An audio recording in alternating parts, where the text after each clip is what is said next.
Japan is the most overworked nation on earth, but their relaxation game, absolutely next level genius. Today we're diving into how Japan rests, because when you're this tired, rest becomes a whole science.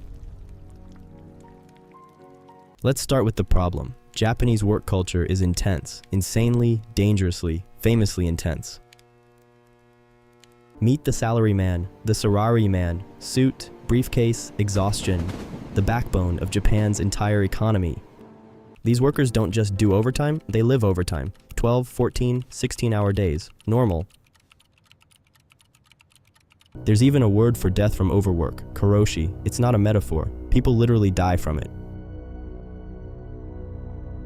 Karoshi includes heart attacks, strokes, and suicide, all directly linked to extreme working hours in Japan. And the culture reinforces it. Leaving before your boss, social suicide, working sick, that's called loyalty.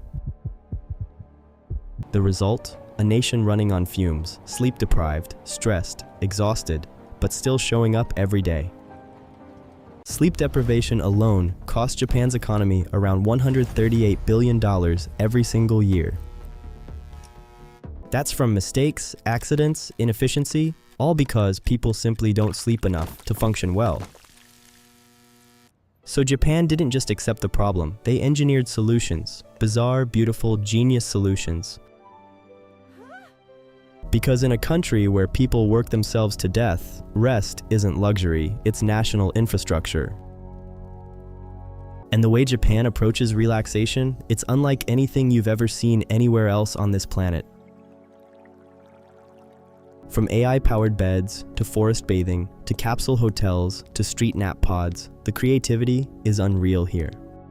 Every industry in Japan noticed the exhaustion crisis, and each one responded with something extraordinary. The sleep industry alone is booming. Smart pillows, weighted blankets, sleep masks, recovery pajamas, all of it. Even companies started fighting back. Sleep rooms in offices, bonuses for employees who sleep 6+ hours. Yes, some Japanese companies literally pay you extra if you prove you're sleeping enough during the work week. So, how does the most exhausted nation on earth actually rest? Let me walk you through it piece by piece now. First, you need to understand why they're so tired. Japanese work culture is built on collective sacrifice. It's not just about tasks, it's about presence. Being at your desk, visible, available, matters more than output. A salaryman might finish all work by 5 p.m., but if the boss is still there, nobody moves, nobody leaves. This is called tsukii zangyu, sympathy over time. You stay late not because of work, but out of loyalty. Meetings that could be emails. Emails that require 5 layers of formality. Reports nobody reads, but all write.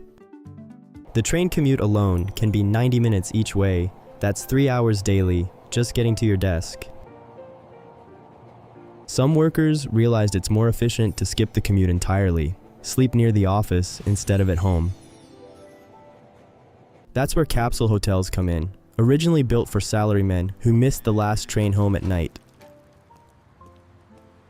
Imagine this, it's midnight, you missed your train. Going home to the suburbs means a taxi costing $200. Or you walk into a capsule hotel, $30, a tiny pod with a bed, a curtain, and blissful quiet sleep. These aren't luxury, they're survival mechanisms, a place to collapse when the system pushes you past the limit. Some salarymen use capsule hotels 5 nights a week. They see their families only on weekends. That's their life. But there's a new movement emerging. Young Japanese workers are questioning everything their parents accepted. Some are leaving Tokyo entirely, moving to the countryside to work remotely and look at mountains, not concrete. Instead of a wall of gray buildings outside their window, they choose forests, rivers, open sky, and silence. They call it inaka work, rural working, trading the Tokyo grind for a slower, calmer, more human pace of life. They still work hard, but now when they look up from their laptop, they see nature, not neon lights at midnight. Nomikai, the after-work drinking ritual, mandatory fun with coworkers. You don't say no to nomikai, ever. It's where hierarchy relaxes, where juniors pour beer for seniors, where real feelings finally leak through. But nomikai also means less sleep, more alcohol, and catching the last train home, if you're lucky that night. Japan's sleep crisis created an entire economy. The sleep industry here isn't a niche, it's a mega market.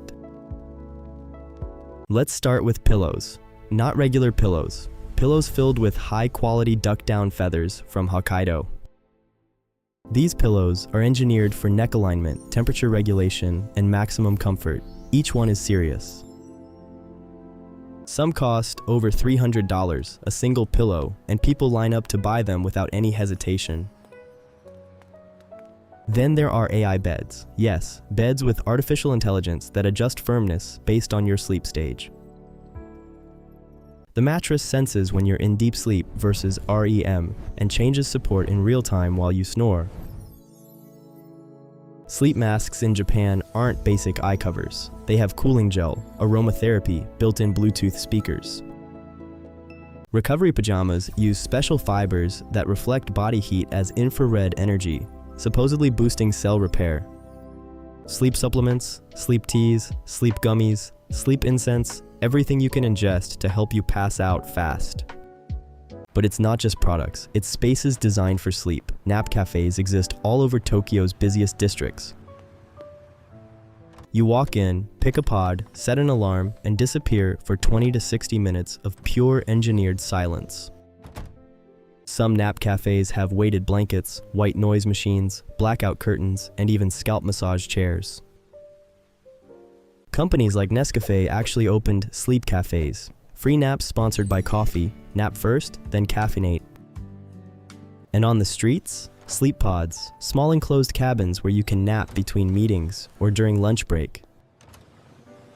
These street-level sleep stations look like phone booths from the future, soundproof, climate-controlled, timed.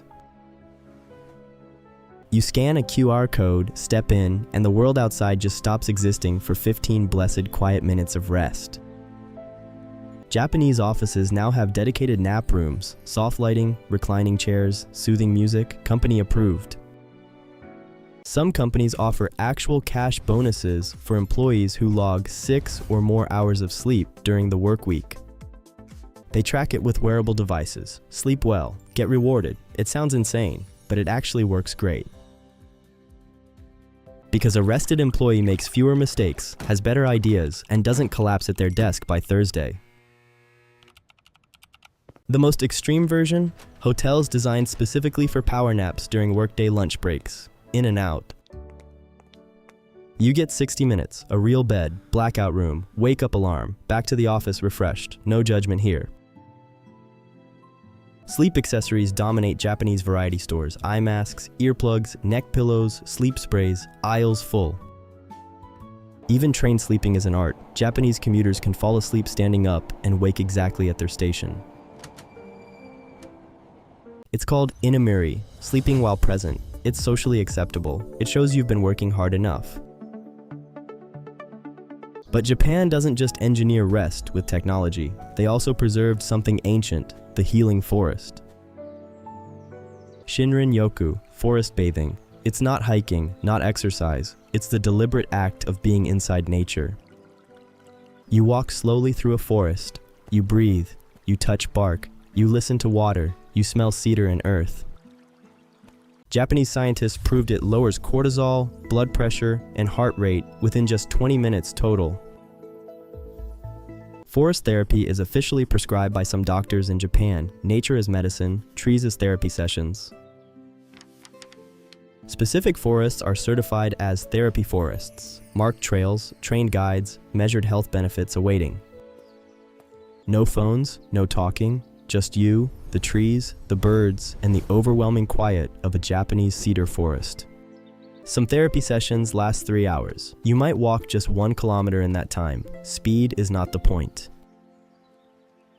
The point is decompression. Your nervous system shifts from fight or flight to rest and digest mode gradually. For a Tokyo salaryman who spends 12 hours under fluorescent lights, a forest feels like another planet entirely. And then there's Karuizawa, a mountain resort town just 1 hour from Tokyo by bullet train, a micro-vacation. Karuizawa has been Japan's escape valve since the 1800s. Cool air, forests, boutique cafes, and peace. Japanese workers take weekend trips here, leave Saturday morning, breathe mountain air, return Sunday night refreshed. It's the concept of micro-vacation, not 2 weeks off, but repeated small doses of nature injected into life. Some people go every single weekend, same ryokan, same mountain trail, same view, and it never stops healing them. There's also ichigogari, strawberry picking. You walk through a warm greenhouse and eat fresh strawberries. It sounds simple, but in Japan, simplicity is the therapy. Warm sunlight, sweet fruit, no screens, no deadline. Families go on weekends, couples go on dates, stressed workers go alone. The act of picking heals something deep. Japan understands that rest isn't always about sleeping. Sometimes it's about slowing down and touching real things. A leaf, a strawberry, a hot stone, a wooden cup, things your hands remember when your brain finally stops racing. Now let's talk about Japan's ultimate relaxation weapon, the one that's been healing people for centuries, onsen. Onsen are natural hot springs fed by volcanic water. Japan sits on the ring of fire, so hot water is everywhere. There are over 27,000 hot spring sources across Japan, 27,000 volcanic healing pools.